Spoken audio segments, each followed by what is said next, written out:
Welcome to Prime Edition. I am Cynthia Nyamai. Now, one of the stories that I have for you today, and a lot of people have been talking about it on social media, the government has announced tax reforms, and you will be seeing that starting from June this year. That's an announcement that the president gave this afternoon. And also, when it comes to business, I will be telling you a little bit about a 26-year-old girl a 26-year-old lady who, while others were looking for jobs in university, she was thinking about her business and started selling jam. That and more coming up shortly, but first, let's have the highlights.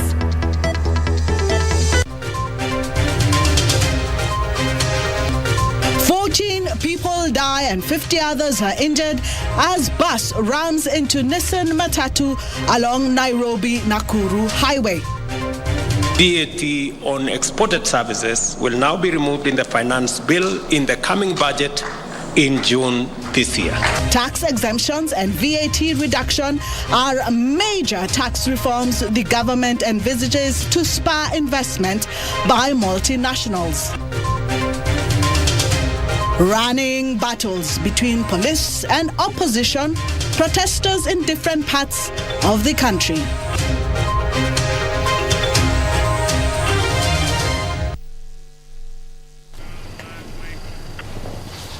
We would like to hear from you. Remember, you can send us any story that you would like us to cover, or even after tonight's bulletin, let us know what you thought of the bulletin, and I will be sharing some of your thoughts.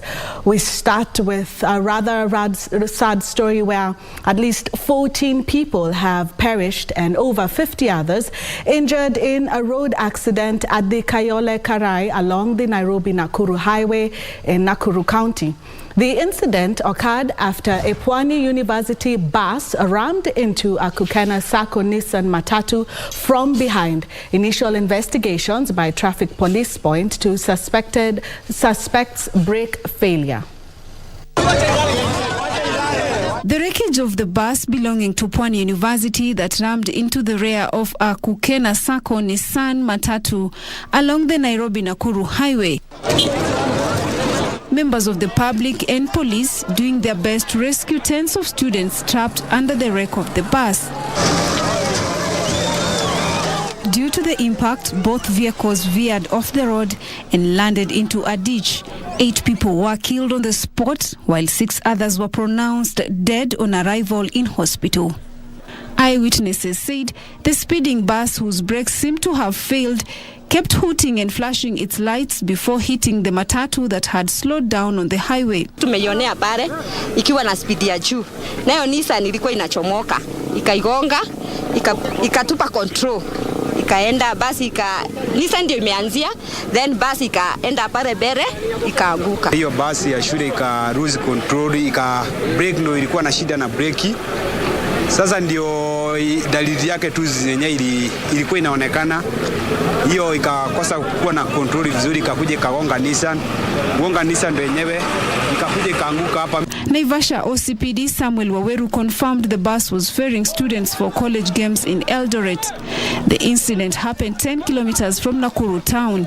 Residents and area leaders said the section of the road had become a black spot with 6 accidents reported in the last 2 months. Obilagu ni kwamba na kilio cha wengi hapa na Naivasha mzima ya kwamba huu mtaro tuliwekewa hapa kama hawataufunika juu basi isibwa kabisa, sababu kama ule mtaro haungekuwa pale, ile gari yale maisha tumepoteza pale haigepotea. For Prime Edition, I'm Zainab Said.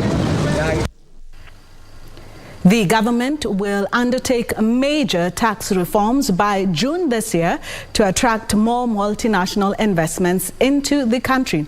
President William Ruto says the government will take up a new tax regime for the next 3 years, including tax exemptions for startups and VAT cuts for exported services. The president says the Special Economic Zone Act will also be amended to open up Kenya to the global market.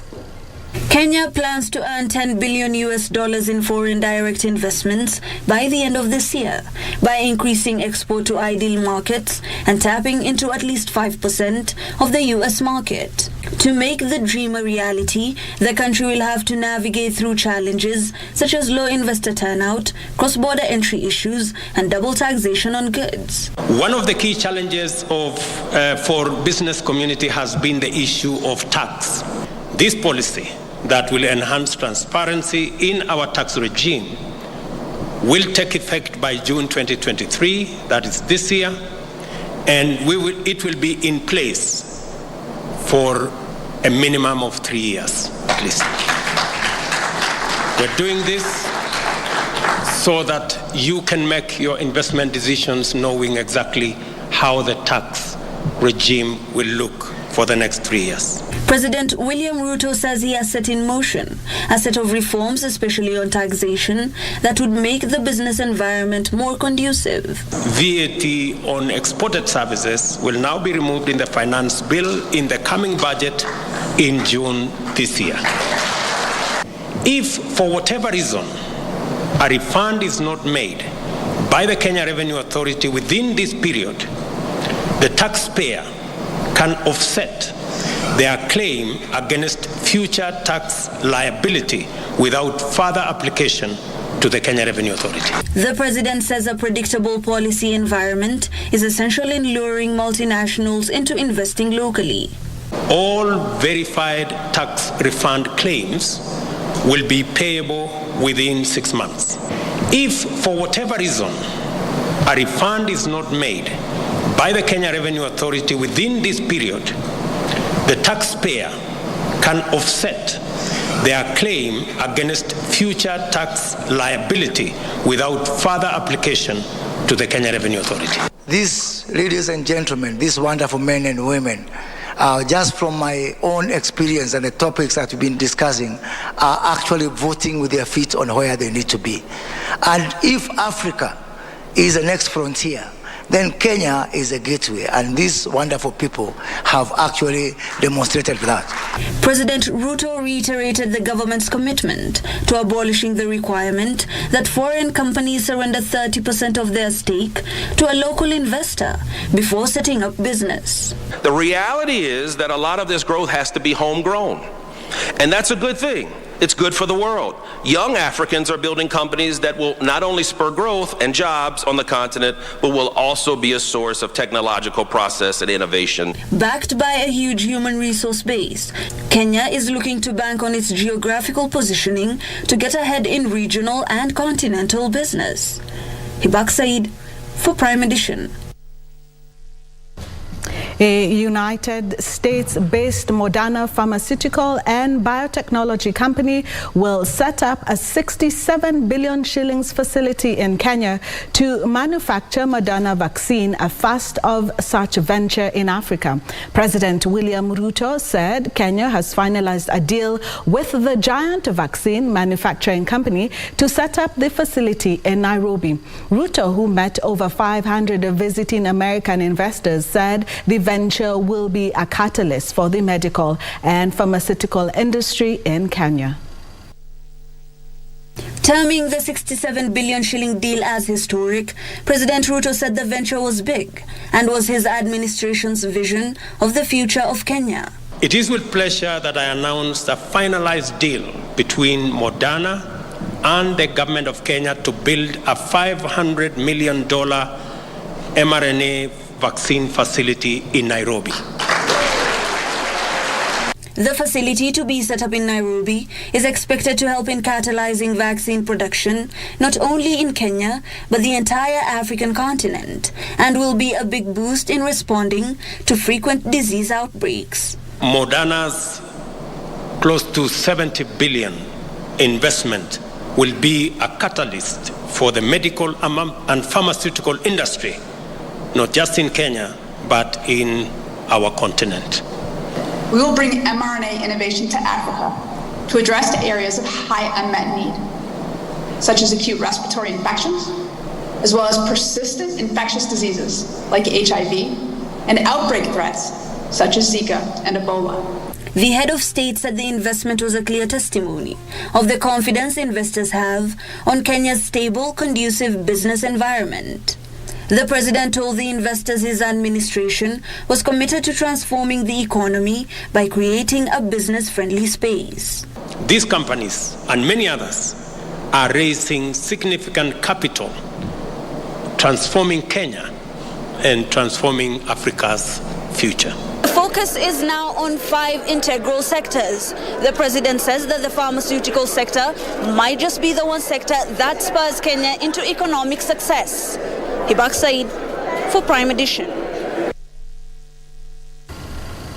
Kenya is targeting to recruit at least 40,000 seafarers annually as the country moves to becoming a seafaring powerhouse. This will also help the country achieve its target of dispatching 200,000 seafarers on ship by the year 2027. Vice President Rigathi Gachagua has said that the sector presents major job opportunities for Kenyan youth, urging the Ministry of Labour to address pending contractual and remuneration issues. The global seafaring business has become a major employer with an estimate of 2 million people working in this sector. This number is expected to reach 10 million by the year 2030. The industry is highly dominated by the Philippines, India, and China. Kenya plans to become an African seafaring nation by having more than 200,000 seafarers on the ship by 2027. Deputy President Rigathi Gachagua has directed the Ministry of Labour to work with the Ministry of Maritime and Blue Economy to address the long-standing contractual and remuneration issues. Kenyan seafarers have for a long time decried poor pay and unfavorable contracts with shipping lines. Gachagua says better working conditions will attract more young people to the industry. Some of the welfare issues include their working conditions on board ships, salary, and shore leaves. Expect the Seafarers Union to be equally committed. In this regard, I ask the Ministry of Labour to expedite and effectively address the current stalemate in the election of Seafarers Union of Kenya. We have put together a cabinet memo with my colleague in Labour. We'll be bringing it to cabinet so that we can streamline all the issues relating to welfare of seafarers. According to the Kenya Maritime Authority, the number of seafarers has increased, reaching an all-time high of 7,000 this year. Speaking at the Bandari Maritime Academy in Mombasa while commissioning over 500 seafarers who have gotten jobs with various shipping lines and vessels, the Deputy President has said Kenya is becoming a major source of qualified seafarers in Africa, urging the new recruits to become better ambassadors of the country. You must understand and accept that you are not just going to work for yourselves. From today, you are our ambassadors across the world. When you go there, please remember that resources have been put to good use to have you trained. Our partners in KCB have done a very good job. So please be our ambassadors when you are out there, because the name of Kenya within the maritime sector is very high. Vijana, muende mfanye kazi, murudi hapa, musaidie wazazi wenyu, mujisaidie, mujenge hapa na tusongeshe Kenya mbele. If you do a good job across the abroad, you will open up opportunities for other young men and women. Blue Economy and Maritime Cabinet Secretary Salim Mvurya has expressed his commitment to revamping maritime policies in the country. Juni Karisa Mbele from Mombasa County. Well, it's time for a break now, but when we come back, someone has just sent in a message and said, is Young and Innovative coming up? And yes, it will be coming up in the business section, so stay tuned.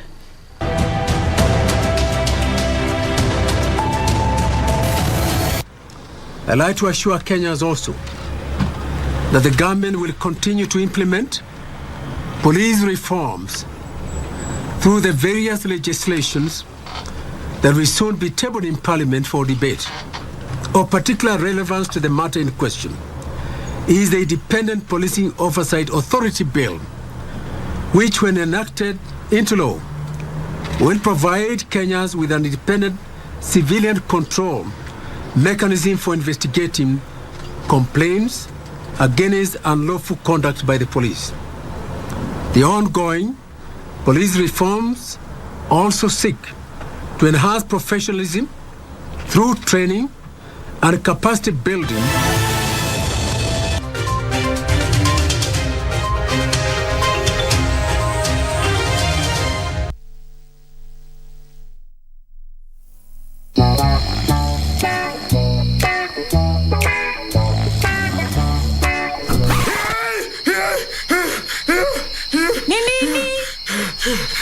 Nimesahau kucheza Loto Moto. Usisahau kucheza Loto Moto. Shinda milioni 2 kila siku kwenye M-Pesa. Chagua lipa na M-Pesa. Paybill number 757070. Account number andika neno Loto. Kisha weka star na nambari yako ya simu. Weka kiwango chochote cha pesa kuanzia shilingi 50 hadi 2,000. Aulali. Lipa kisha subiri draw. Welala. Nitakutimizia ndoto zako. Milioni 2 usiamini. Ujumbe huu umeidhinishwa na BCLB. No. Unajua, sometimes we just get ourselves into trouble without really knowing. Without knowing? Excuse yourself, Naya. How can someone just walk into somebody else's office, open the drawer, steal exam papers, and then saying he didn't know? I felt maybe it was Njunju. What, Juju? Mister, it is the governor's office they are calling. Please tell her that I'm in a board meeting. Akito, I'm sorry, I cannot do that. I can't. See what you have done. Useless. Oh, a second ago you were begging for my help and now suddenly I'm useless? Wenda huko.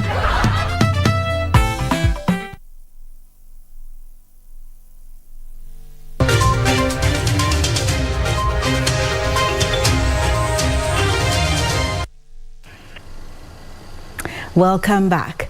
Kenya is targeting to recruit at least 40,000 seafarers annually.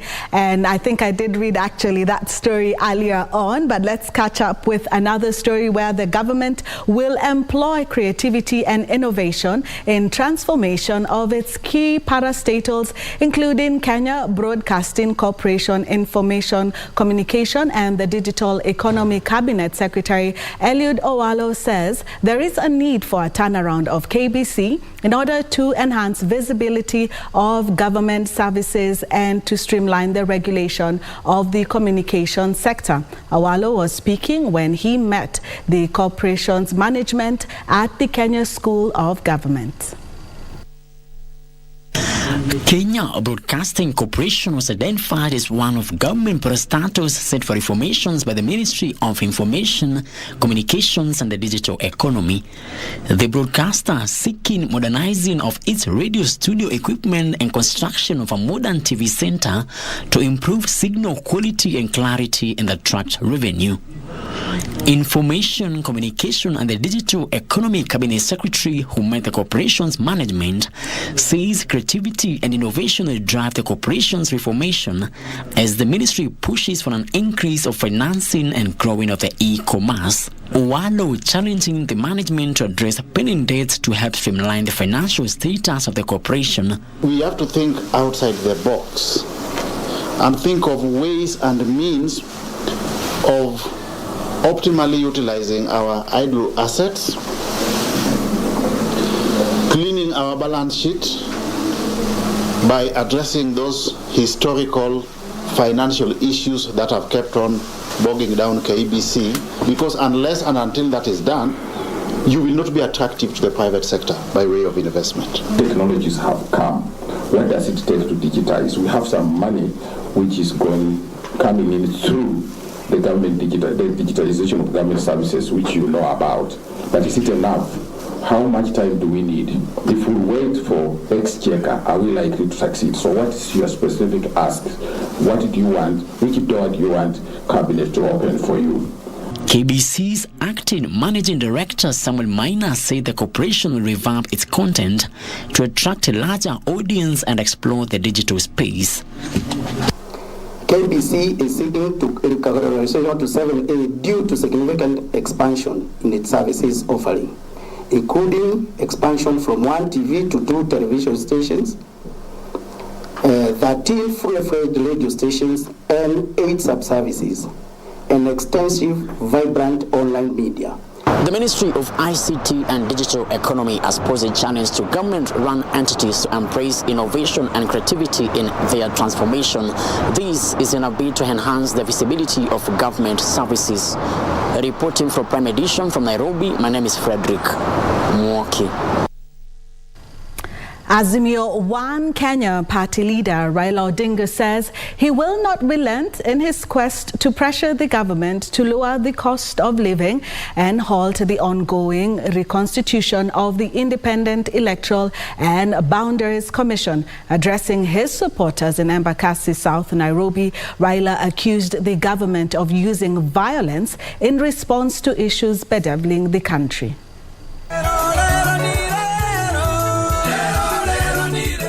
The third round of mass protests led by Azimio la Umoja One Kenya party leader Raila Odinga kicked off in Imara Daima Estate. Tunasema Kenya mpya inawezekana. Here, the opposition chief addressed his supporters, vowing to press forward with the push for economic reform. Hata wakifanya nini? Lazima askari milioni moja, Kenya iko nguvu zaidi.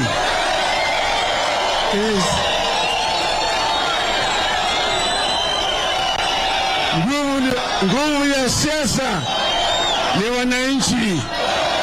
The convoy then snaked its way through Mukuru kwa Jenga and Pipeline Estates before attempting to join Outer Ring Road on its way to the Jacaranda grounds. Gharama ya maisha ishuke chini. Bei ya bidhaa muhimu ishuke chini. Bei ya unga irudi chini.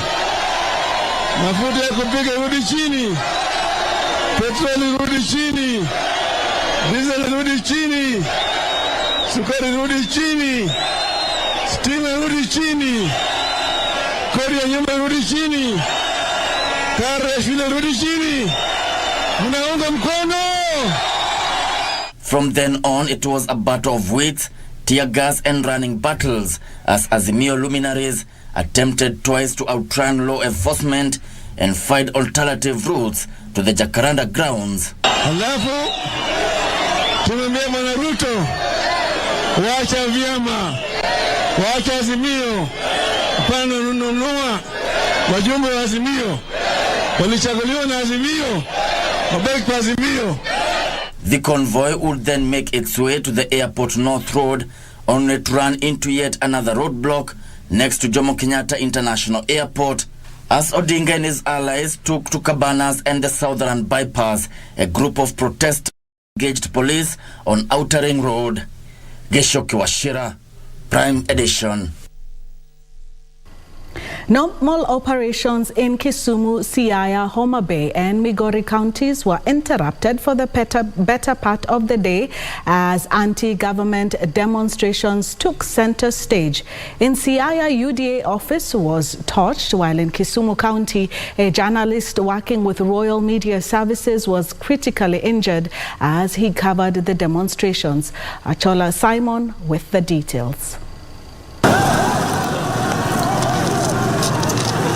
Running battles between police and rowdy youths characterized the third day of the anti-government demonstrations in the opposition strongholds of Migori, Siaya, Homa Bay and Kisumu counties. In Siaya County, UDA office was torched as the demonstrations took a nasty turn.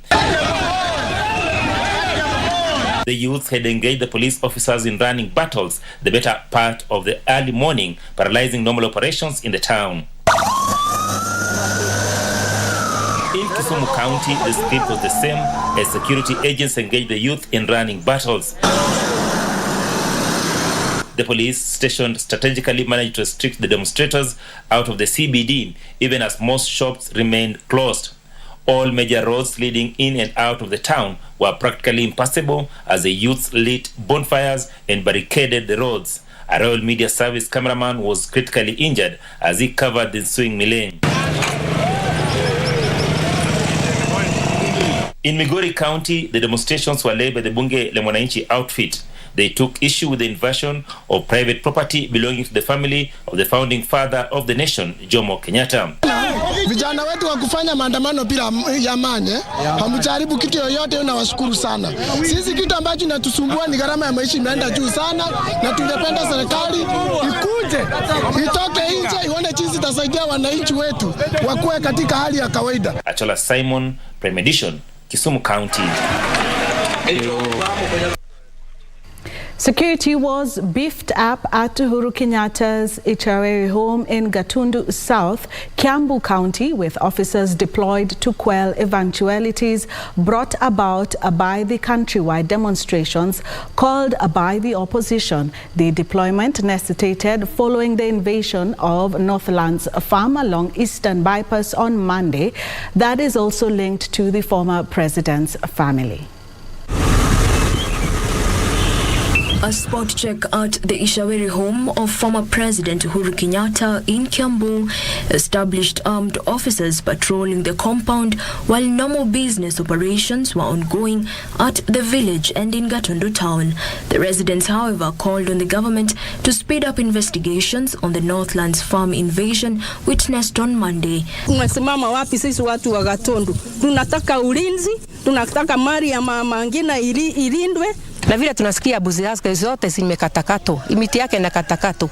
Ni watu, na hiyo watu wote wanajulikana. Tunasema mapeo serikali ya kumalidi. The farm has since been highly guarded by both police officers and trained security dogs. Jacqueline Masharia for Prime Edition.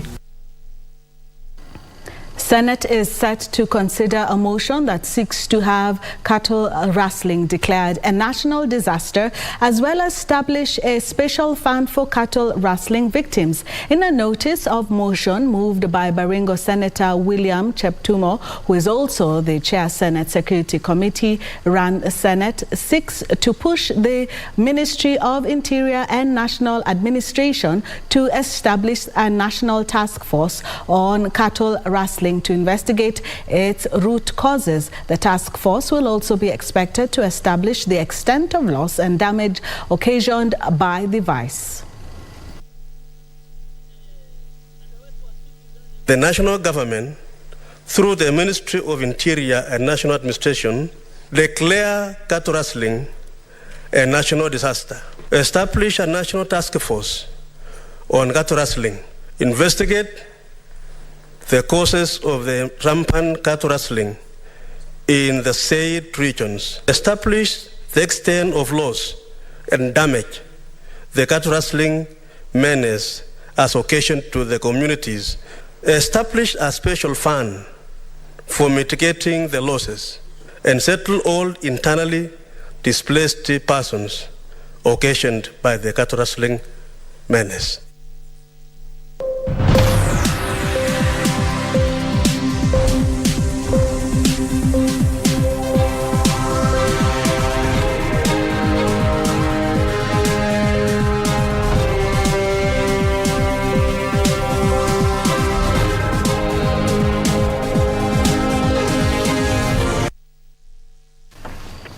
Welcome back. It's now time for business. 5 SACCOs are under investigations by the Cooperative Fraud on allegations of misappropriation of members' savings. Cooperatives Cabinet Secretary Simon Chelgoy says SACCO Society's regulatory authority has signed a memorandum of understanding with the Ethics and Anti-Corruption Commission to investigate any corruption and misappropriation cases in SACCOs in efforts aimed at protecting members' savings.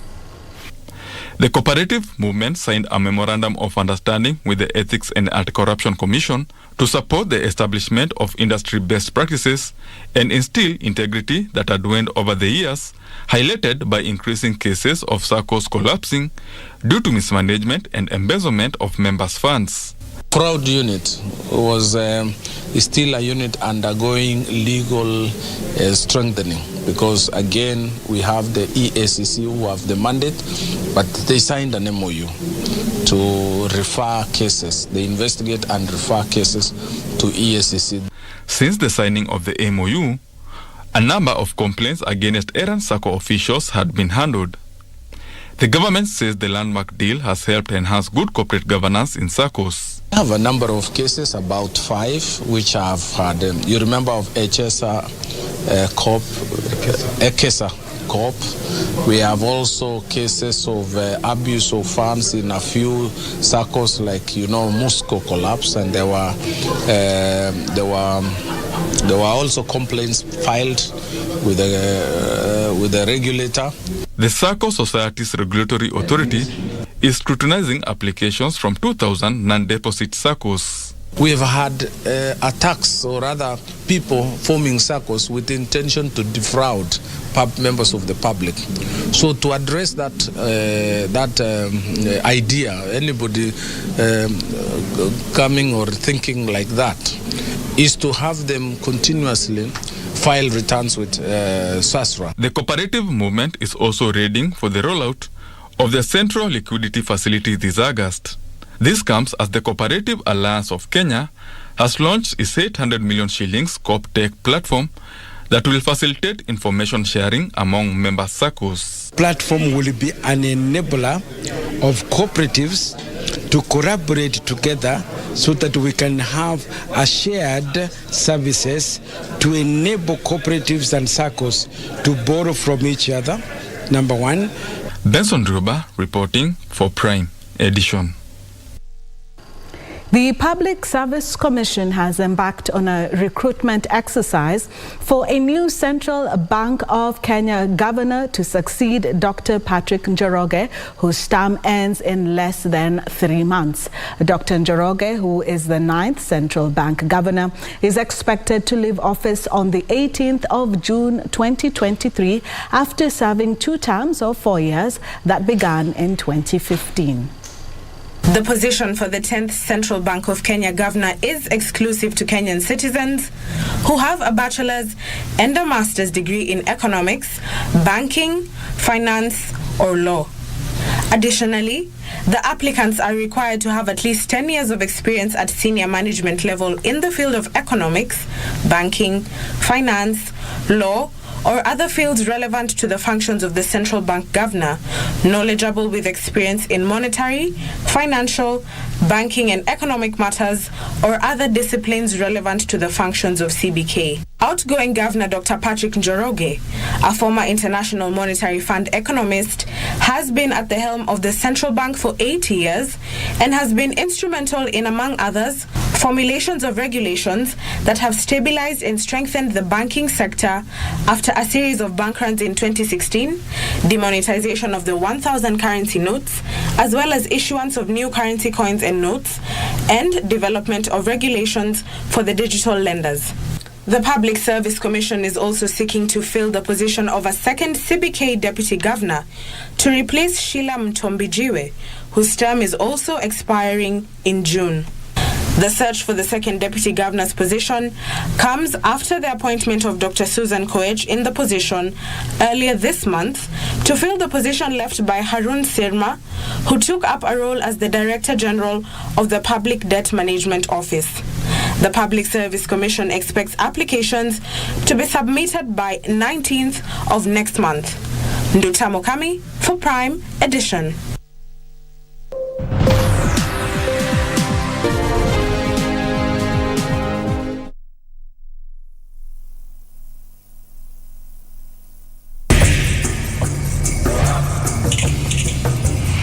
Nafasi yako ya kuwa mdosi wako.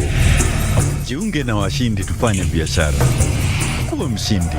Mozart Bet. Ya habibi salamullah alayka fi fuad. Waman qama laylatul qadri, na atakayesimama laylatul qadri akiwa anafanya ibada yote imani wa ihtisaba, akiwa na imani na anataraji thawabu kutoka kwa Allah, ghufira lahu, anasamehewa ma taqaddama min dhanbihi, dhambi zake zote zilizotangulia. Hizi ni katika fadhail na khairi na mazuri kwa waja yanopatikana katika mwezi mtukufu wa Ramadhani. Basi huwezi kukompea na mwezi mwingine. Jinsi ya kujiandaa na mwezi mtukufu wa Ramadhani ni kama vile kusoma dua, pia kupunguza safari na shughuli ambazo uko nazo, vile vile kusoma Qur'ani na kujikurubisha na Allah Subhanahu wa Ta'ala, na mwisho pia kusameheana na wenzako ambao mliweza kukosana nao. That's the power of remembering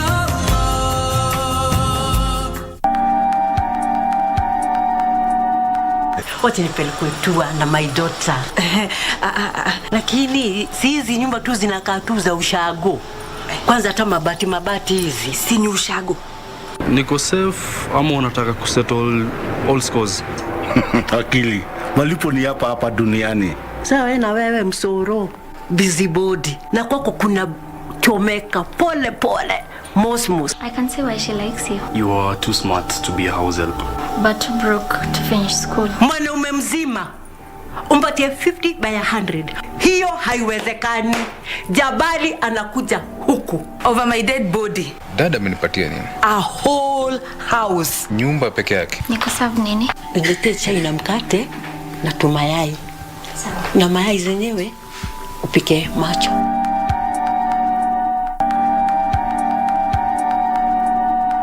Wacha nipelekwe tour na my daughter. Lakini si hizi nyumba tu zinakaa tu za ushago. Kwanza hata mabati hizi si ni ushago. Niko safe ama unataka kusettle all scores? Akili, malipo ni hapa duniani. Sawa na wewe msoro, busybody. Na kwako kuna chomeka pole pole. Mosmos. I can see why she likes you. You are too smart to be a house help. But too broke to finish school. Mwanaume mzima umpatie 50 by 100. Hiyo haiwezekani. Jabali anakuja huku over my dead body. Dada amenipatia nini? A whole house. Nyumba peke yake. Nikuserve nini? Niletee chai na mkate na tumayai. Na mayai zenyewe upike macho.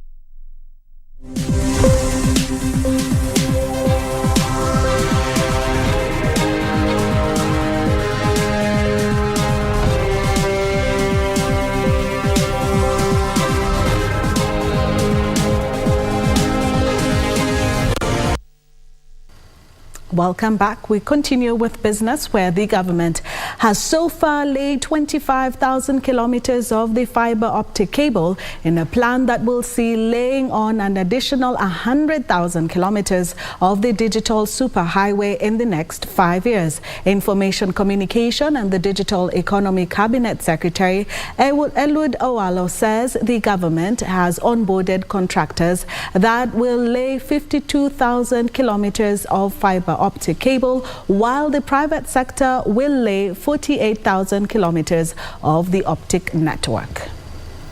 The government plans to lay an additional 100,000 kilometers of the national fiber optic network as it seeks to reduce the cost of calls and mobile data charges in the country.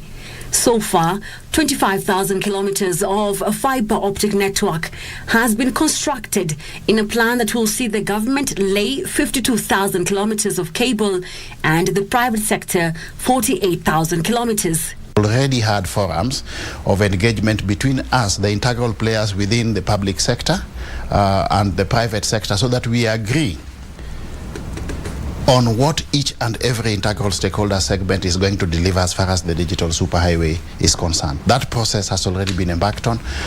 We have already onboarded contractors who are going to roll out the government component of the digital superhighway. Between now and June, we envisage that we should be able to do another 5,000 kilometers. In addition, the ministry also plans to establish 25,000 Wi-Fi hotspots with a minimum of 2 in each county, establish 100,000 digital hubs across the country, as well as 1,450 village hubs to empower the youth with digital skills, and construct 250 laboratories in partnership with TVET institutions through the Jitume program. And through this Jitume program, we envisage that in each and every TVET in this country, we are going to establish the digital hubs, and we'll be having a minimum of 200 devices installed in each and every one of these TVETs, so that the youth can get digital skills. That again is fundamentally in progress. Information, Communication and the Digital Economy Cabinet Secretary Eliud Owalo says once implemented, the plans will position Kenya as an African ICT hub. It is doable and we are here and ready to do it. The Ministry of ICT has also embarked on digitizing of all government records and services, with conversations ongoing with the Health Ministry to create an electronic health management system. The medical record of an individual Kenyan can be obtained from birth to date.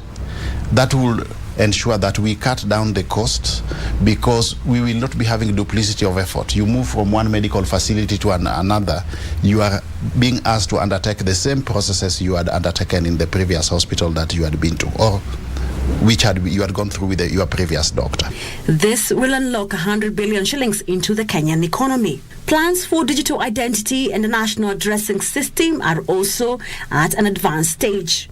Within the e-commerce, to facilitate e-commerce, we have embarked on the process of making sure that we have the national addressing system. We have already at the tail end of the policy framework. We have developed the draft policy. Now we are at the level of the stakeholder engagement. The Ministry of ICT has also embarked on a stakeholder engagement to review the existing ICT policies and Computer Misuse and Cyber Attack Act 2018 to align it with global best practices. Wiri Mujenga for Prime Edition. The Kenya Tourism Board is calling for strengthened partnerships with trade stakeholders and county governments that will leverage on travel trade as means of spurring tourism numbers in the country. Kenya Tourism Board Acting CEO John Chichir says tapping into travel trade will ensure tourists enjoy seamless hospitality services that have mapped out Kenya as a preferred tourist destination. The hospitality industry continues to record improved tourist arrivals as it steadily recovers from the COVID-19 pandemic aftershocks. Kenya registered a 72.4% recovery growth in the number of international visitor arrivals in 2022, which exceeded the global average recovery rate of 63%. The Kenya Tourism Board is working towards creating avenues that will showcase opportunities for market growth both domestically and internationally. One of the key things is that they are our partners. As much as Kenya Tourism Board does invest in marketing of Kenya domestically and internationally, the conversion is done by the trade. So we are bringing them close to have a clear understanding and alignment, as well as agreeing on the direction in the numbers that we target to achieve. He has called for integration with various government agencies that will broaden the scope of tourism within counties. With the county governments is critical, because that's where most opportunities lies, and working in partnership can only mean a better outcome for our country in terms of diversification. Stakeholders have affirmed their commitment to furthering the tourism industry's growth through the promotion of sustainable tourism initiatives and products to help unlock the potential of the domestic markets by building traveler confidence. We continue opening new products. We continue looking at new areas. We continue insisting on sustainability. Then we will see very positive growth over the next few years. The bed occupancy of the domestic market is projected to increase by 10% during the 2023 Easter holiday. Nduta Mokami for Prime Edition. For her final year project in 2018 at the Jomo Kenyatta University of Agriculture and Technology, 26-year-old Priska Muthoni used pepino melon to make juice, jam, herbal wine and marmalade. Unknown to her then, the project would mark the beginning of her entrepreneurial journey. Our reporter Wangari Washiru visited Muthoni and filed the following report for tonight's episode of The Young and Industrious.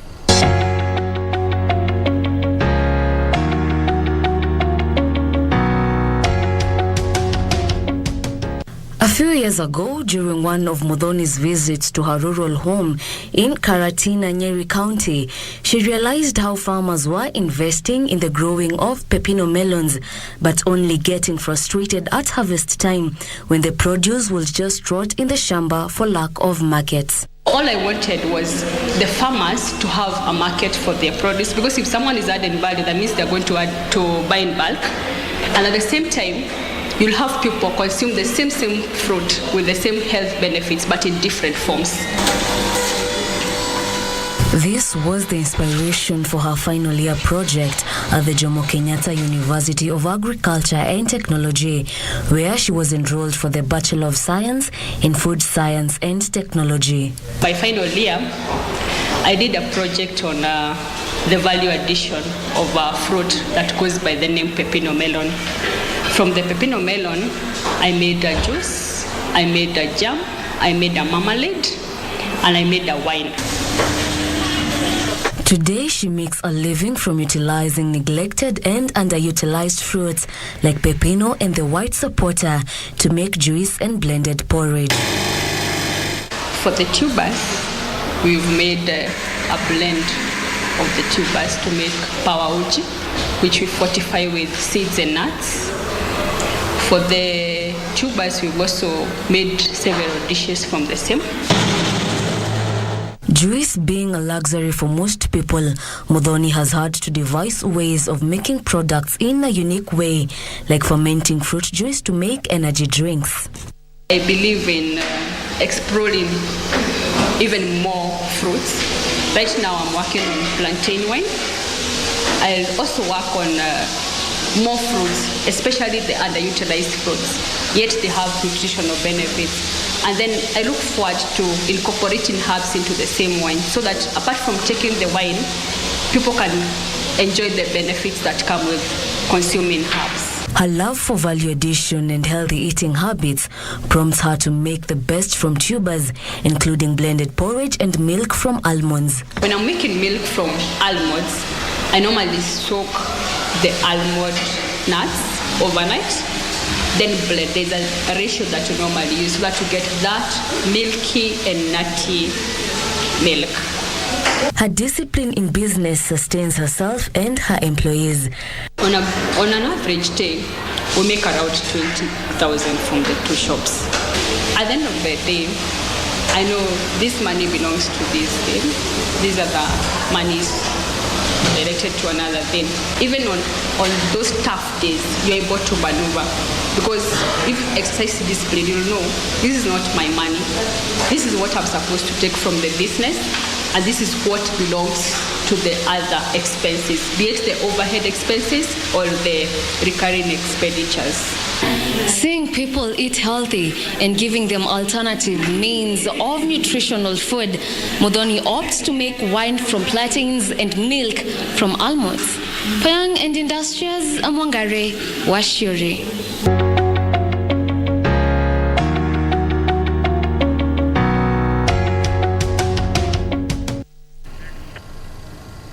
Now, Kenya is expecting $1.8 billion from the World Bank and the International Monetary Fund, which will help lift the forex reserves to the recommended levels of at least 4 months of import cover.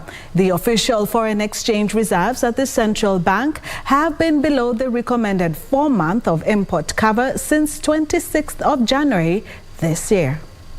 Central Bank Kenya foreign exchange reserves currently stands at $6.5 billion USD, which is 3.65 months of import cover, a near 10-year low.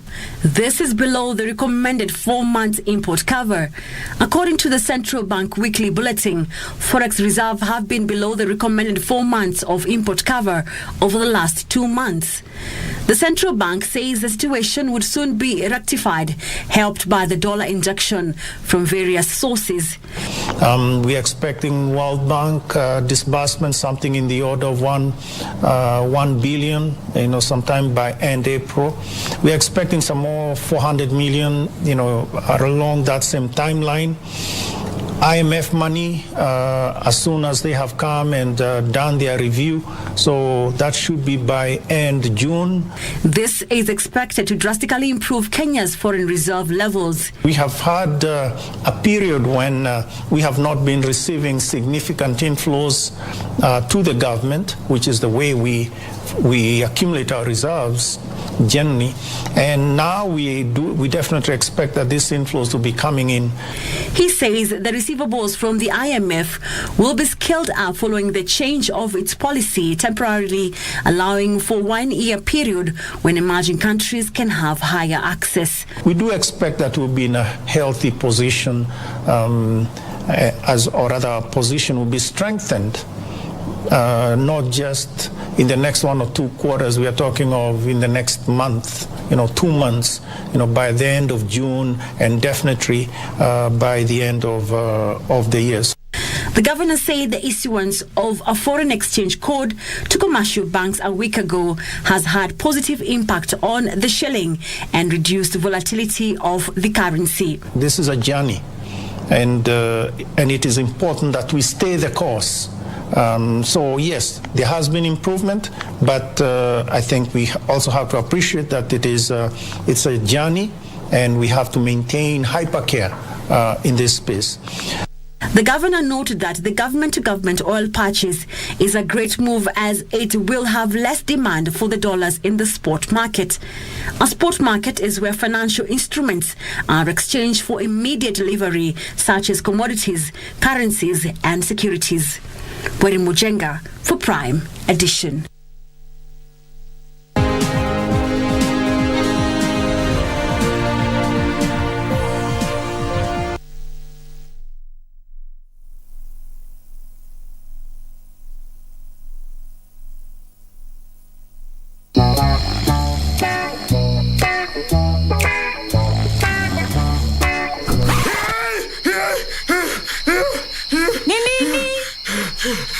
Nimesahau kucheza Loto Moto. Usisahau kucheza Loto Moto. Shinda milioni 2 kila siku kwenye M-Pesa. Chagua lipa na M-Pesa. Paybill number 757070. Account number andika neno Loto. Kisha weka star na nambari yako ya simu. Weka kiwango chochote cha pesa kuanzia shilingi 50 hadi 2000. Aulali. Lipa kisha subiri draw. Welala. Nitakutimizia ndoto zako. Milioni 2 usiamini. Ujumbe huu umeidhinishwa na BCLB. Kupata Waibrania kama sikiza tuni yako, bonyeza star 811 star 817 hash. Yesu Kristo ni yule yule, jana, leo na hata milele. Wahibrania 13 mstari wa 8. Kupata Waibrania, bonyeza star 811 star 817 hash. Star 811 star 817 hash. Watoto wa Yesu we. Watoto wa Yesu we. Hey, what's up, people? My name is DJ Tabs, the head girl, your #1 female gospel DJ. You can catch me every Saturday from 11:30 a.m. to 1 p.m. as I bring you the best of the best in gospel music. The show is The Backyard Live.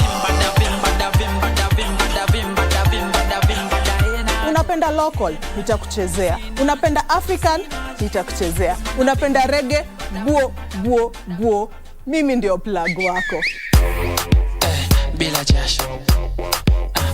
Catch me, remember, with Jay Fontana every Saturday at 11:30 a.m. to 1 p.m. Tutakuwa na even your favorite gospel artist. Kumbuka kuokoka, sio kuboeka. #The Backyard Live.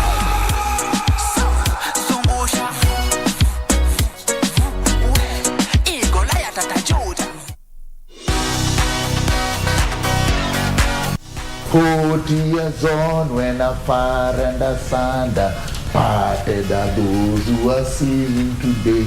Mwanaume anakutandika. Sasa ndio unatandikwa. You use you're your pulled into the house while you are very You didn't busy. even know what was happening. Yeah, you're there. Kwa nini unatandikwa? You open this door. Mlango inafunguliwa. Bunge la mtu ndio hiyo. Anakuvuta ndani, anafunga mlango. Alafu umechapwa. Unachapwa until you are senseless. naandika Ivaskan kuna njaa, nenda kupika bila makaa, na waita na mnakata, nasema pop culture ni ya mavijana, kushiba ni baada ya sala, ni aje watu njua kale, na una watch pop culture na mrembo Adhiambo, au sio? KBC, sigusi udaili mtu wangu.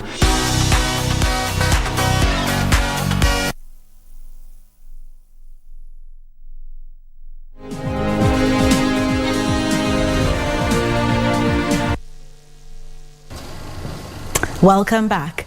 The government is seeking public feedback from next month on the proposed investment promotion levy, which will see additional charges put on the imported goods that could be manufactured locally. The Ministry of Investment, Trade and Industry says if implemented, the policy will promote domestic industries and improve export growth from the current 6% to more than 25%. Kenya has an untapped annual export potential of 450 billion shillings, which when fully exploited can create an additional 400,000 direct and indirect jobs. Currently, the country only rakes in 73 billion shillings from exports, providing 200,000 in direct and indirect jobs. This is further exacerbated by the declining rate of foreign direct investment contribution to the GDP, dropping from 3.1% to 0.4%. The government says to remedy this, there is a need to reduce the stiff competition local manufacturers are facing from cheap imported goods, hindering them from achieving maximum production capacity. To protect local industries and MSMEs in the manufacturing sector, the government hopes this will also incentivize players in the sector, increasing revenue for the country while creating a more level playing field for local manufacturers who have struggled to compete with cheaper imports. In addition, the ministry says this will reduce the country's reliance on foreign goods and services, creating a self-sufficient economy that is less vulnerable to external economic shocks. The public participation rallying industry players' opinions will start from the 4th of next month in 12 select counties. Hibak Said for Prime Edition. There is a need to onboard more electricity generation projects to boost capacity for growing demand. Electricity Sector Association of Kenya Chairman George Alulu says given the long duration taken to put up electricity generation projects in the country should encourage investors to put up geothermal, solar, wind and natural gas power plants. And this report is by Regina Manyara, who discussed with Alulu the issue of electricity generation and demand, as well as the new electricity tariff that was announced a week ago. Government has introduced a new price for electricity that is going to come into effect on the 1st of April.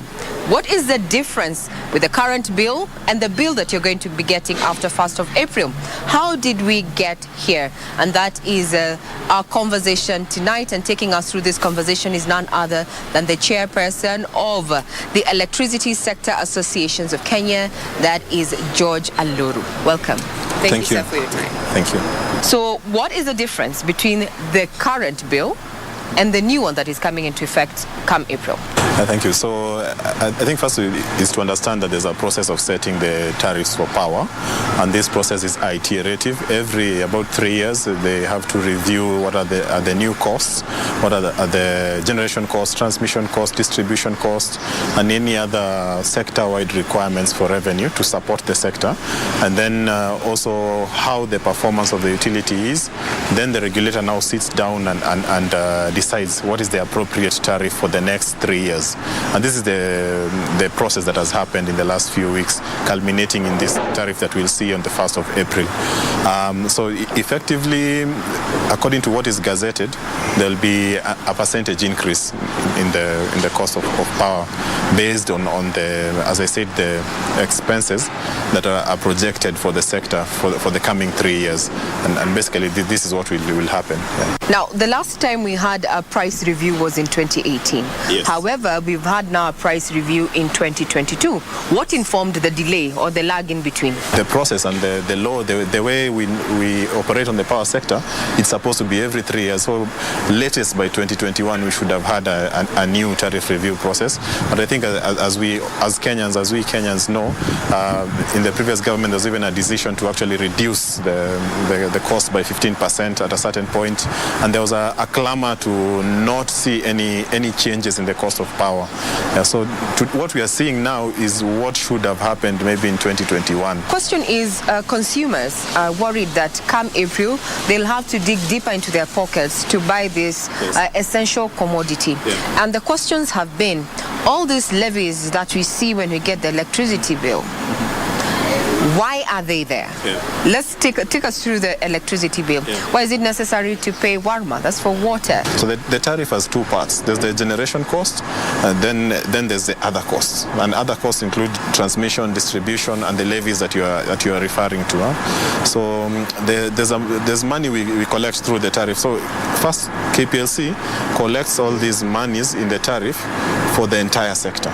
So the money that they collect supports not only KPLC, but the generators, that's KenGen and the IPPs, and then also the transmission company, the other state agencies related to energy, they also get money from there. And then we have the specific ones that are supported directly at the tariff, like you mentioned, the Water Resources Authority, formerly WARMA. So the WARMA levy is a recognition that we generate a lot of our power using hydro, and therefore there's some kind of charge to support WARMA in regulating the availability of water for these hydro plants. And that's where the WARMA levy comes from.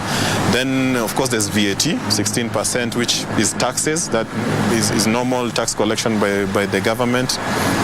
Then you also have other adjustments related to fuel costs, related to forex, and these are based on the fuel cost.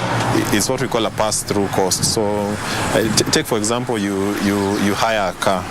When you hire a car, you have a payment that you make every day, 15,000, 10,000, depending on the car.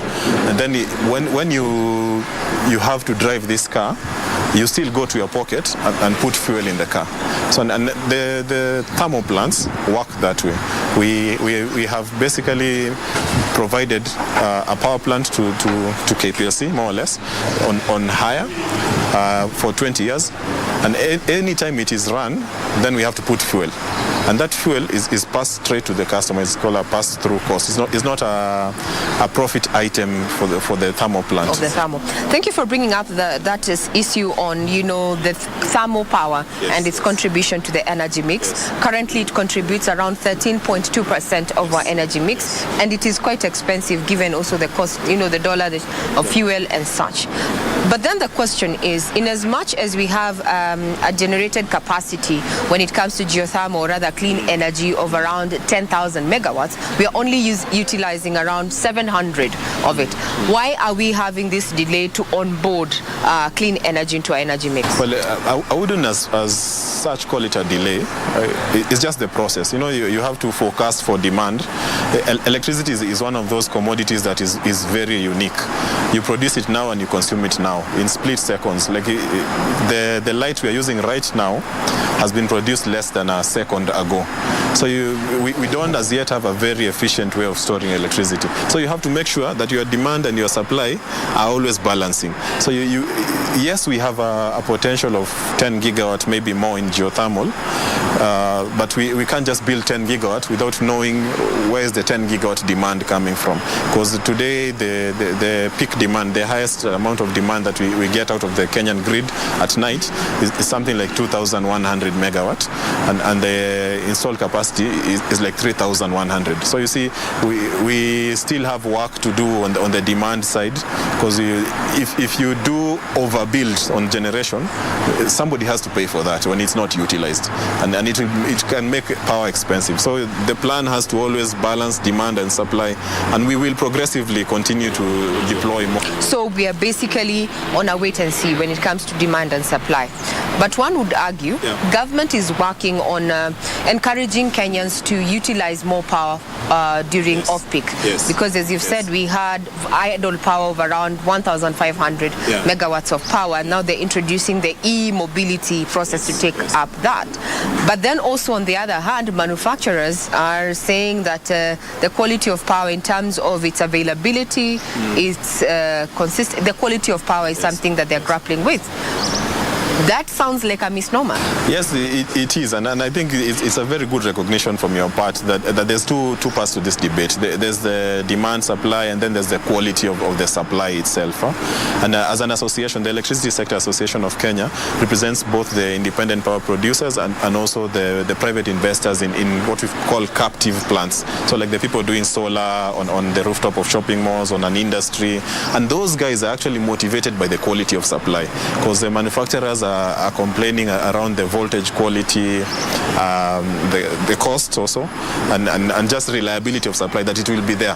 KPLC has done so much work to ensure that their network is better and gets better every time, but still there's some gaps, and that's why manufacturers are complaining, and you're seeing a trend where they're installing more of these captive plants, which is fine, honestly.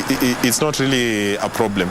But also coming back now to off-peak, like once it hits about 10 p.m., the demand just suddenly drops in this country, and that's why you see in this new tariff application or approved tariff that EPRA has now gazetted, there are various bands of off-peak power. So when you're using power off-peak, basically the price is half. So there's a conscious attempt to try and push people to use power during these night times, because the truth of the matter is that both on the IPP side and on the Kenyan side, there's something called a capacity payment, which means you will be paid regardless of whether people use the power or not. So at night we have geothermal owned by Kenyan that is paid for, that consumers pay for, but you are not using. And so you vent the steam, which is also another huge cost that we funded GDC to look for steam. It's very expensive to drill those wells. And now, because there's no demand, we have to vent the steam. So there is a need to actually encourage a 24-hour economy. Alulu, now you've alluded to a debate that has been raging with a section of leaders saying that pay as you take, and even if you do not actually take, you still pay. During this particular price review, why wasn't that clause actually reviewed? Because it goes against the demands of supply and demand. Make us understand, because we have been demonizing IPPs on that particular issue. A good question. And first, let me say that, let me try and explain first. There's take and pay, which means that I will only pay you when I take it. And then there's take or pay, which means that you either, you will, so long as I'm available, you will pay for it, whether you take it or not. And so, and these are not unique to this country. This is how the power sector works. And as I said also, Kenyan operate on the same principle, IPPs operate on the same principle. For geothermal, for hydro and thermal plants, this is the principle. For renewable energy plants, there's something called deemed energy, which operates in a similar way, where you are guaranteed that KPLC will take a certain amount of energy over the year, and if they don't, they pay you for not taking that. Anything above that then comes at a different price. So those are two regimes. Now, why do we have this kind of an arrangement? And I think we go back again to this issue around hiring a car. It's the same as when you hire a car, that 10,000, that 15,000 guarantees that the car hire person kind of can meet their costs and make whatever returns that they need to make. For you then once you take the car, you decide, maybe you're going on a trip or something over the weekend, and you decide, I'm going to hire a car. If you take the car and then your plans change and you decide you're not going, is it right for you to say that the car hire guy has to now not charge you because you're not driving the car, though it is in your premises. But if I am not driving the car, I'll return it to the car hire guy. Yeah, but now you have a 20-year contract. Remember, this is a 20-year lease. That is the issue. The whole globe is moving to renewable energy, and Kenya is not left behind. Look at what we are generating.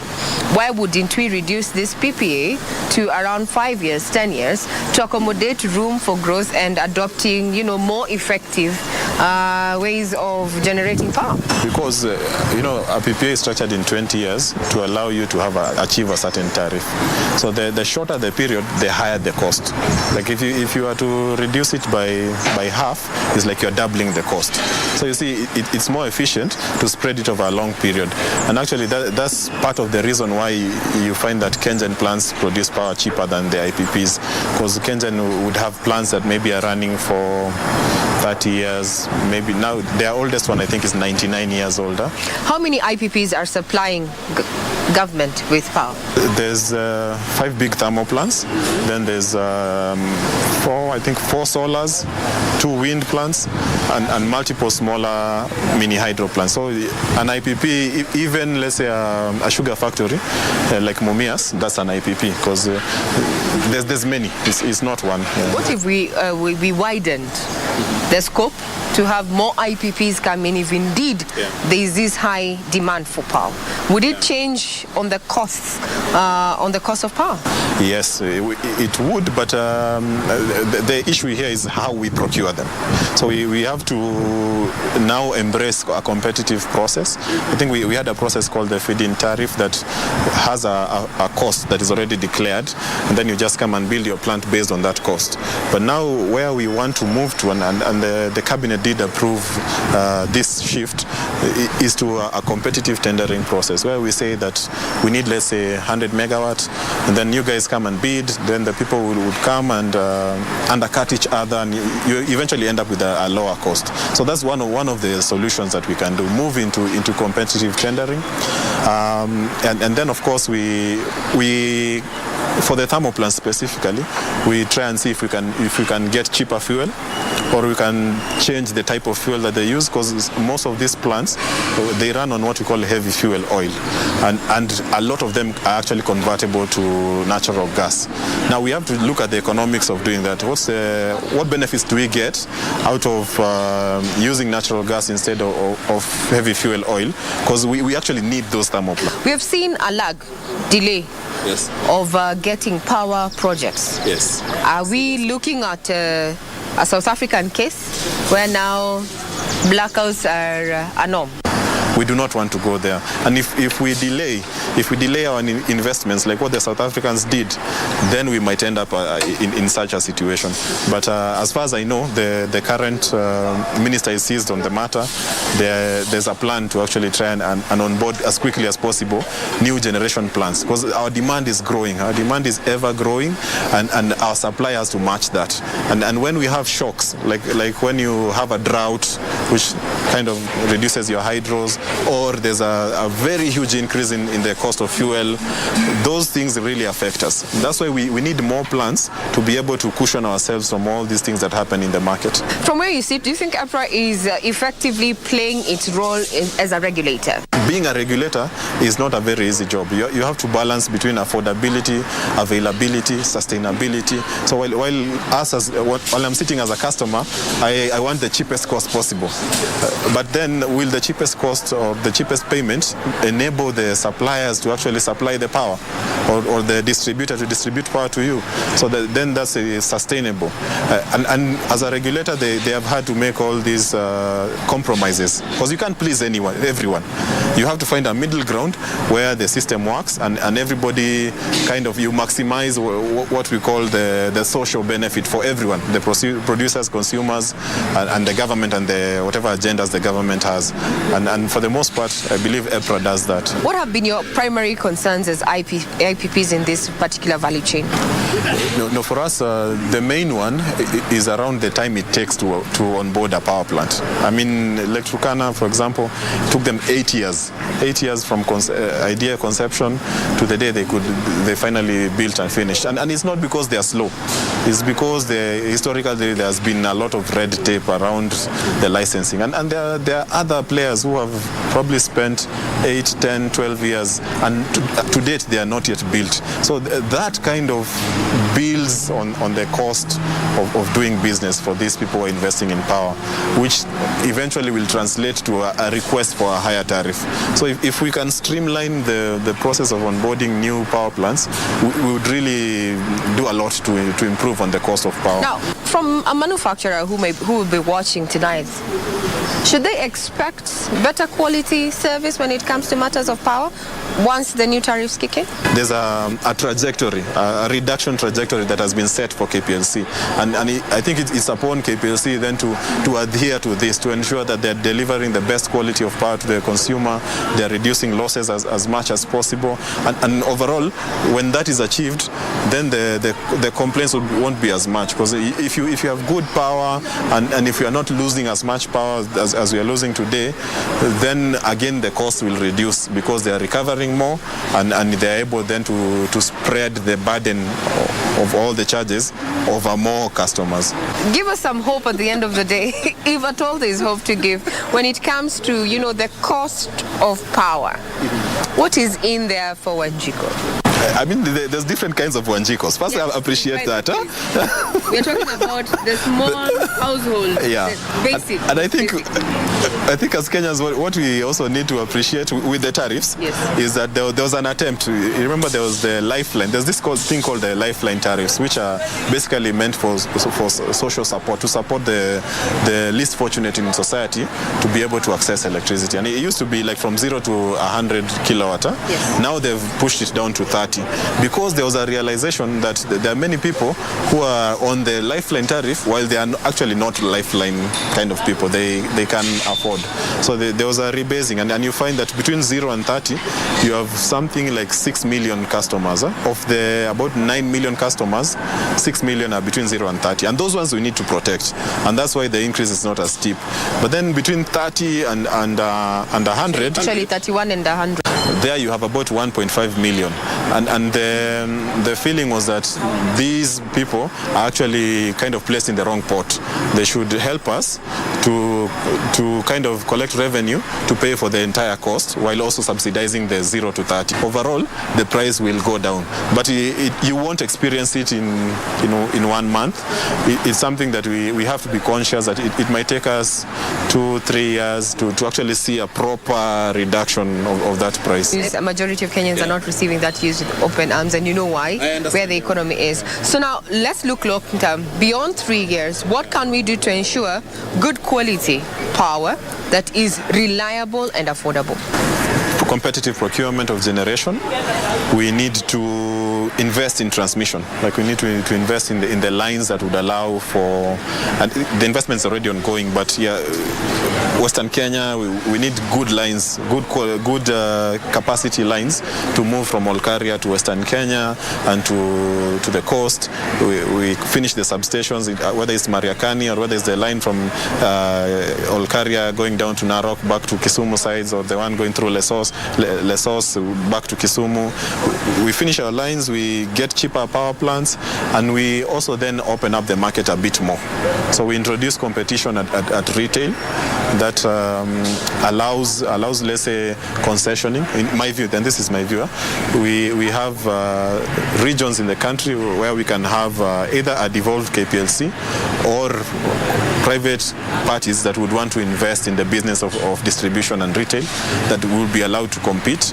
We need also to intensify our connections with the Ethiopians, with Tanzania, with Uganda, so we are able to trade in our surpluses. Whenever there's, let's say, a lot of hydro in Ethiopia and we are suffering in Kenya, we can call on the Ethiopian power and probably run our thermals less.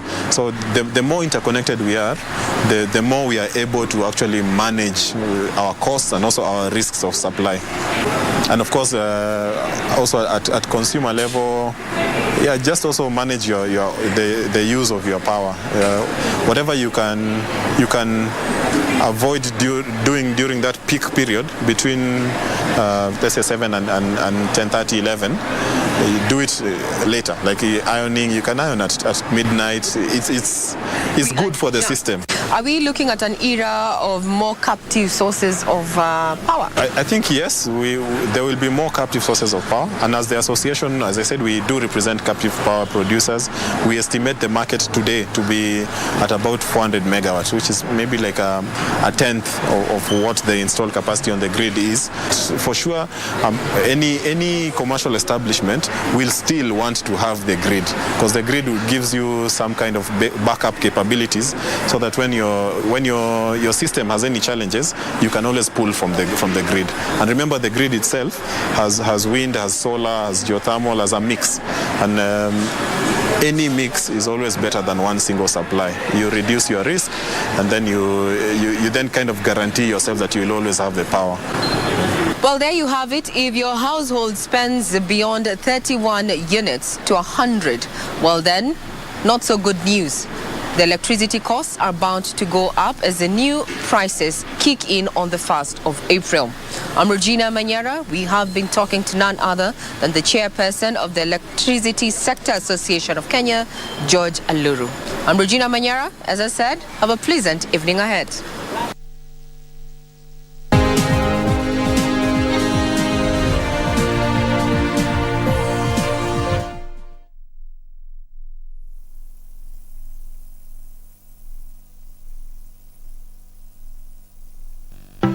The Mozart Bait Cup enters the round of 16 on the 1st and 2nd of April 2023. 11 top-tier teams, 3 National Super League sides, and 2 from FKF Division 1 side meet in the Clash of Titans. 2009 KPL champions Sofapaka will square it out with Darajani Gogo of Kibera from 1 p.m. on Saturday, the 1st of April 2023, before Kenya Police lock horns with Ulinzi Stars in an all-forces derby at 3 p.m. at the Kenyatta Stadium in Machakos. On Sunday, the 2nd of April 2023, Kariobangi Sharks will be up against Equity from 1 p.m. as they pave way for the clash between Premier League sides KCB and Bidco United at 3 p.m. at the Kasarani Annex. Catch all the actions live and exclusive on KBC Channel 1. Who will be the 2023 undisputed champion of the Mozart Bait Cup and get the golden chance of representing Kenya in the CAF Confederation Cup Tournament? KBC Channel 1, your true sports partner. Niachilie pana. Enka nitokee pana. Akiiba anapatia wewe, unaweka kama mtoto, inaanza kunyonyesha na kumbe unanyonyesha chuma. Sasa hii kama pia ni mwizi. Acha wewe yona thief. Hebu toka uende. Toka uende. Na jamaa lipita toka pita na taa. Ile mira yangu moja ni 1350. Sawa. So hiyo ni kama kununua gari kutoka Japan. Let us use common sense. Unaelewa hapa ni wapi? Naelewa mheshimiwa. Na ndio kitu najaribu kukuelewesha, but you don't understand.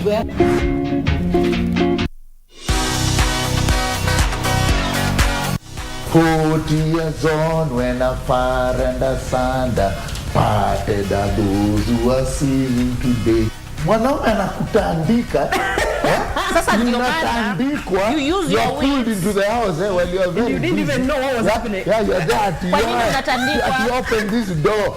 Mlango unafunguliwa. Bunge la mtu ndio hiyo. Anakuvuta ndani, anafunga mlango. Alafu umechapwa. Unachapwa until you are senseless. Naandika Ivaskan kuna njaa, nenda kupika bila makaa, na waita na mnakata, mnasema pop culture ni ya mavijana, kushiba ni baada ya sala. Ni aje watu njua kale, na una watch pop culture na mrembo Adhiambo, au sio? KBC, sigusi udai mtu wangu.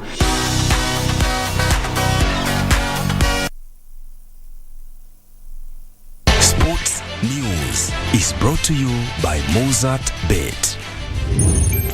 Kurumisha ndege. Aviator Instant Game. Be a daring pilot and earn by how much high you can lift the plane. The higher you fly, the higher your win. The sky is the limit. Mozart Bet. It's now time for sports news. My name is Karen Kibet. I do hope you're holding up well. Let's delve into it right away. 7 junior golfers have stepped up training ahead of the All-Africa Junior Team Golf Championship that will be held in Kampala, Uganda in April. Meanwhile, over 150 junior golfers will compete at the first leg of the 2023 Inter-School Golf Tournament, set to tee off on Friday at Windsor Golf Hotel and Country Club. The Junior Golf Foundation came up with a list of 20 best junior golfers who are invited to train together before the final players are picked for the Uganda assignment.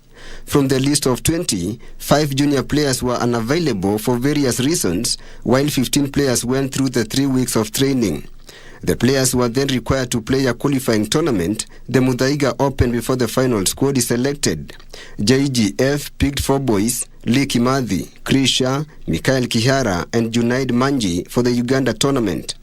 The girls picked include Chanel Wangari, Belinda Wanjiru and Audrey Gashora. One of the things we did as a Junior Golf Foundation is that we gave the juniors free entry into the event, and they were able to follow the professionals as they played. During the training, we also had some of the professionals come and talk to us about their stories and how they made their life up to the professional level. And I think for me, they were excited because they are able to connect what they are doing now and where they are headed.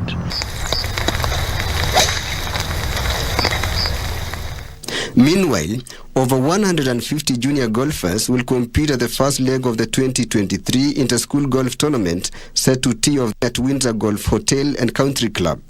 The tournament, which is organized by the Junior Golf Foundation in partnership with NCBA Bank, aims to provide a platform for young golfers to showcase their skills and compete against peers. The non-handicapped junior event will see young golfers take to the course in a bid to emerge champions in the different age-appropriate categories. The juniors are drawn from 19 schools around Nairobi and its environs, which include Kyoto School, Aga Khan Academy, Nairobi, Limuru Children's Center, Brightside Primary School, Kenton College and Roslyn Academy. Speedster Jasmit Chana believes his recent past form has reignited his title hopes, admitting he is driving better than ever. Chana leapfrogged to the summit of the Kenya National Rally Championship log following back-to-back podium finishes. He posted in February season opening Machakos Rally and Voi-based ARC Equator Rally in Kenya in March. The former 2WD and Group S champion finished second in Machakos Rally and third in Voi to move to the top of the National Rally Series, but third overall in Voi saw him rank second on the KNRC front in terms of points. The soft-spoken driver lost the KNRC title to Karan Patel on home stretch last season.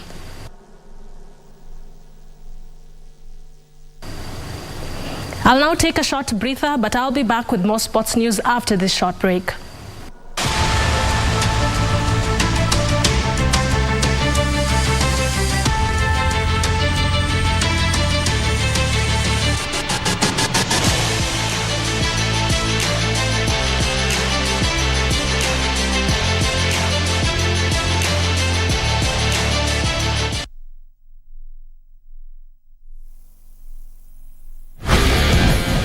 Biggest odds in the world every day on selected matches. Make a decision. Mozart Bet.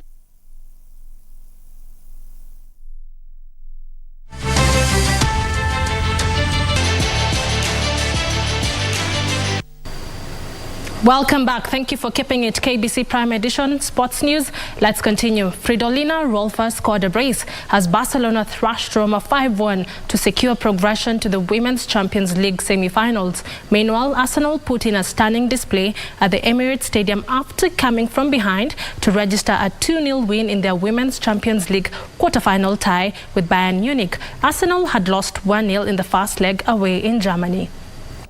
Fresh from scoring the only goal in Barcelona's win over Real Madrid in the league on Saturday, Sweden forward Rolfo lashed onto a loose ball that Roma had been unable to properly clear and calmly slotted it into the bottom right corner for the opener. Then she tapped in from Caroline Graham Hansen's low driving cross after Lionel Keira Walsh had set up to put the home side in control. Amanda Leon, she tries it. Oh my words!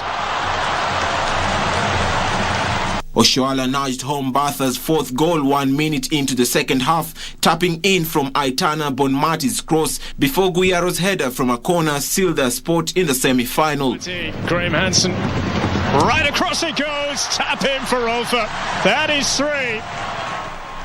Meanwhile, Arsenal put in a stunning display at Emirates Stadium to come from behind in their Women's Champions League quarter-final tie with Bayern Munich, needing to overturn a 1-0 first leg deficit to make the semi-finals for the first time in a decade. Arsenal was intense from the onset.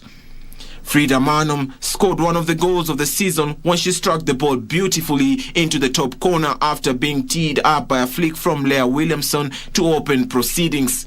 Stina Blanksteiners scored the second goal to assure Arsenal the victory. What a finish from Frida Manum! That is the response that Arsenal needed. And finally, world number 2 Aryna Sabalenka suffered a surprise straight set defeat as Romania's Sorana Cristea earned the biggest win of her career to reach the Miami Open semifinals. The unseeded Cristea will play Petra Vitova or Ekaterina Alexandrova in her first last 4 appearance at a WTA 1000 event for nearly 10 years. Cristea beat Australian Open champion Sabalenka 6-4, 6-4 to record her first win over top 3 ranked opponent. Cristea, the only unseeded player to make the last 8 of the women's draw, is yet to drop a set in a 5-match streak in Miami, who also seen her eliminate world number 4 Caroline Garcia. Oh, it's a nice combination. 40-15. The unseeded Cristea will play Petra Vitova or Ekaterina Alexandrova in her first last 4 appearance at the WTA 1000 event for nearly 10 years. Is her reaction. What a performance from Sorana Cristea. In the men's draw, Italian 10th seed Jannik Sinner overcame 2 hours rain delay to advance in the semi-finals. Sinner is still yet to lose a set of Miami, and he was eventually able to earn comfortable 6-3, 6-1 victory and will face either world number 1 Carlos Alcaraz or 9th seed Taylor Fritz in the last 4.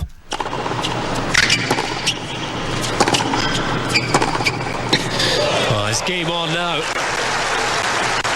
Best point of the match, both players. Thank you, King Ori, for that report. And King Ori's report brings us to the end of the sports news tonight. My name is Karen Kibet. I'll see you tomorrow with more sports news on Easy Friday. Do have yourself a pleasant evening. I hand you back to my colleague Cynthia Nyamai right after this short break. Don't go too far. Sports News was brought to you by Mozart Bet. Nafasi yako ya kuwa mdosi wako. Jiunge na washindi tufanye biashara. Kuwa mshindi. Mozart Bet.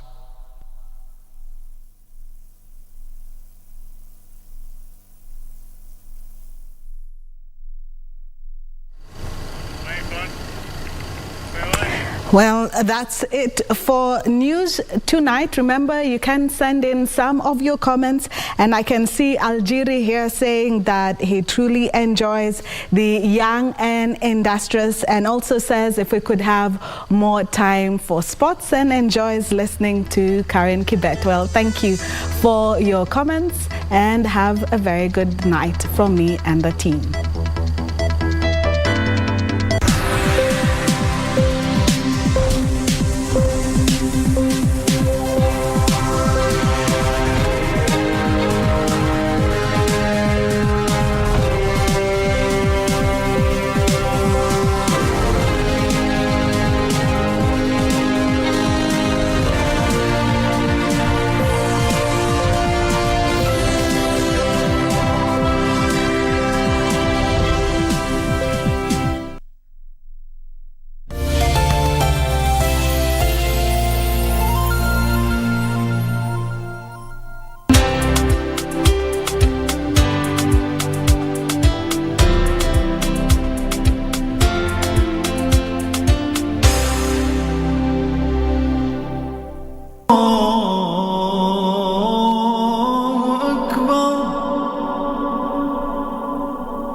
أن لا إله إلا الله.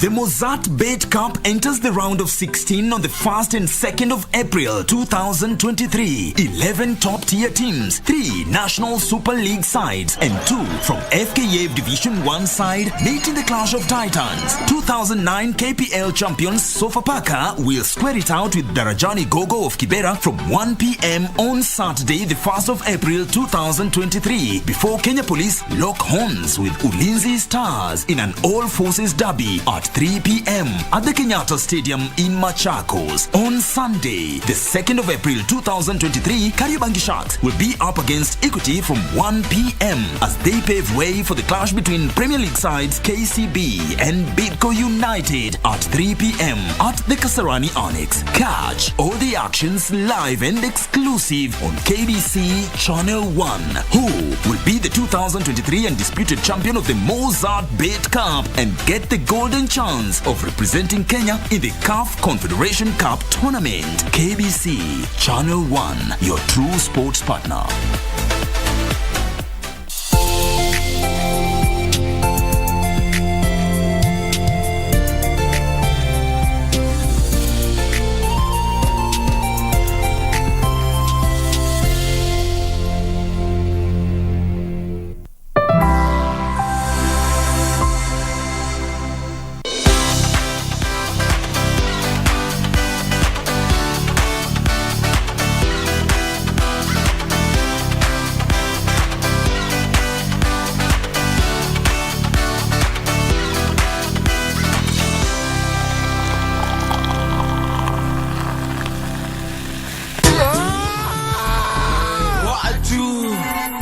Unajua ni aje? Kitu yoyote taambia leo utanijibu tu. Watu unajua ni aje? My name is not Juakali. My name is Adhiambo. It is spelled with a Y. It's another Thursday, the last one of this month, and the heavens have opened. It is pouring. It is wet, but it is interesting. If you are just joining us, you are right in time. KBC Channel 1 Pop Culture begins right now. The heavens have opened and showers of blessing keep pouring. Artists have also stepped up and almost every notable bigwig is back in the kitchen cooking new content in the creative industry. Join us in discovering just who is making waves and bank. Music Club is pitting Juakali and Nonini, both lyrical wizards and founders of Genge. Wordplay, style, swag and obviously flow will take center stage. Icon is up close and candid with the king of Genge, Juakali, who just dropped his latest album, Utuzima, who will deep dive into the secret ingredients into staying relevant and amiable. Then there has been a new trend of partners making surprise visits and getting serious character development. Are we for real or are we just having a new craze? All that and more in fashion, awards, fails, and flair. This is Pop Culture. Where have you been, Tinkerbell? I've been doing a lot. I joined, there's an organization for women called Amwik. Yes. So of course, it's been there for it's been there for over 40 years. Yes. So I'm a new member, and we had a meet and greet. Yeah, I saw it. Yes, yeah. And I was part of that. Was also part of a bit of the planning committee. Yes. Oh, yes. So that is why I've not been having your wound here. We have missed you. We have been wondering where Mrs. World Kenya has gone. At least she joined an organization called Amwit. No. Association of Media Women in Kenya. Okay. I'll do jokes. Anyhow, if you're just joining us, we are back here with Tinkerbell herself, otherwise called Peggy Rua, Mrs. World Kenya, content creator, and seamstress. And I can see there's a new blue ensemble, which is, we shall be explained for what it's all about. Welcome so much today. I've even tried to be Juakali. As you know. Really tried. I've even tried to be Juakali. You've really tried.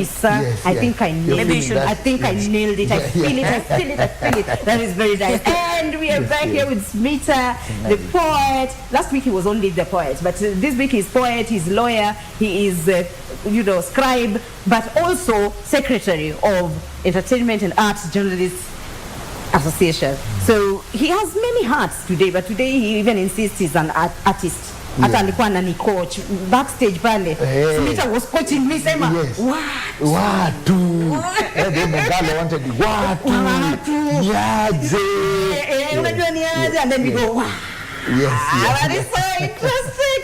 And we told you back then at home, lazima uwe mna participate at Adhiambo 1 on IG, at Adhiambo on all other platforms, and at Pop Culture KE. Tumeuliza hapo nyumbani, kati ya nini na Juakali, nani mkali? Kati ya nini na Juakali, nani mkali? Hebu tuambie hapo. Meanwhile guys, let's discuss this matter of these people who show up but do not say they are coming. This girl who was trending the other day, alikuwa amekuja kwa mwenzake, is it partner or supposed, because I do not also know how that is. Akaka akapata shoes. The shoes by then they look like these ones. I think they're in a different color. It wasn't me. It wasn't that. Now the truth comes. The truth comes out. Who was in the house? Who knows? So amekaa hapo chini. Mimi nikaona mwanadada now, just I don't know who also was doing the recording. The clip. Clip iko. Sasa mimi nashangaa tu vizuri. Vile ulitoka penye unatoka. Did you say, did you talk, did you text, did you ama umekuja tu from a male perspective? I have to choose my words very carefully. But let me put it this way. These people for ambushes, there are some characters. First, it's not good manners. You don't just show up like a ghost. Only really? Jesus. Only Jesus. Do I have to tell you I'm coming? You don't just show up, depending on what? If you live together, it's different. It's your house. There you are living. But they're together. dating. They are dating. But I'm saying there are some women, they are very paranoid. Because why are you behaving like the thief in the night? But then why were the shoes in the house? The shoes not supposed to be paranoid. Shoes? Why were the shoes outside? No, they were outside because the man was clearly entertaining other prospects. What do you see? That's the problem. So that's why I don't have to call you. Because if you are entertaining other prospects, that means I should know that you're looking for other options. So I'm allowed to come to your house even without calling. First, it's very bad manners. It is bad. It is for bad me manners. to show me, even if I'm not entertaining prospects, the second you show up like that, you just show up like a ghost. It's not a ghost. It's like a ghost. Here's the thing. We are dating means your place is also my place. No, you know what that means? No, at that time it's my place. You don't have good manners. Even say unakuja. So it means you're the type of woman out here and be able. Me, I don't put locks on my phone. It shows me your character. No, I don't. That's very nice. Okay. But I don't expect to be a human being. All the time there'll be inside my phone. But if you're trustworthy enough, I don't have to scroll your phone. I do not have, because even me, my passwords, my husband knows my passwords because I don't have anything to hide. Here's the thing, my phone is there, you have to look at it. But if you put passwords on the phone and you have something to hide, the same way you're telling me not to show up in your house, you're putting passwords because you're hiding something. No, you see, this is the problem with Kenyan women, this attitude. Which attitude? That you want to, no, there's a problem. You don't have the manners. You say, who shows up? Who shows up? And they say like an ambush. No, but even if I had my house, that you are just there. No, it means that your character is the type. Ausemi sehemu unakuja Lakini and advice men, you have these women who just show us like that. Hata kusumbua, hata mtakuwa na paranoia baadaye. Paranoia gani? It's not. No, it is a surprise visit. I'm going to give you a surprise visit. When you are Santa Claus. What have you brought? Alright, Tinkerbell, Tony, guys, listen. Tinkerbell. Umeniletea nini? It's a surprise visit. Basi zile vitu analeta kwani lazima nibebe zawadi. Wajuaje niko nayo kwa bag. Okay, sikia Tinkerbell. Huyo mdem, the girl, huyo chile, alikuwa there's like a big box something alikuwa nayo hapo. So I also didn't understand that aspect. But my worry, actually, why we're discussing this is it becoming a thing for people to just show up? Because last time we discussed the man who left here with flowers all the way to, I don't know, coast, and also found the other gender entertaining another person as well. So what is happening about these people that you're not talking, but then when you go, generally it almost looks like it's the same script. So personally, I'm beginning to think that people are just either chasing cloud or there's just something going on which I'm not understanding. Because even if I didn't call somebody, and if I went and I found the door is locked or I found shoes, I think the best thing is not to record it. I think it's to leave. Because I mean, with your dignity still intact, at least, you know. We're living in a world. No, we are living in a world. Any Generation Z tunaishi. This is a Generation Z. World we are living in, where everything is digital. Even if hata kama mimi, I was raised in a world to say that even if something happens, don't say it out loud. Just talk about it and solve it. But this is a different world. We have to agree. We have moved show all everything. Our problems. We have moved everything, whether you like it or not.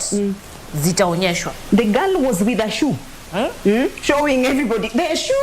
Their shoe. Yes. She was hurt probably, and that's why I'm saying Generation Z, they have a way. That is I agree with you. They express most of the time they express and they want sympathy from the audience. That's how they live.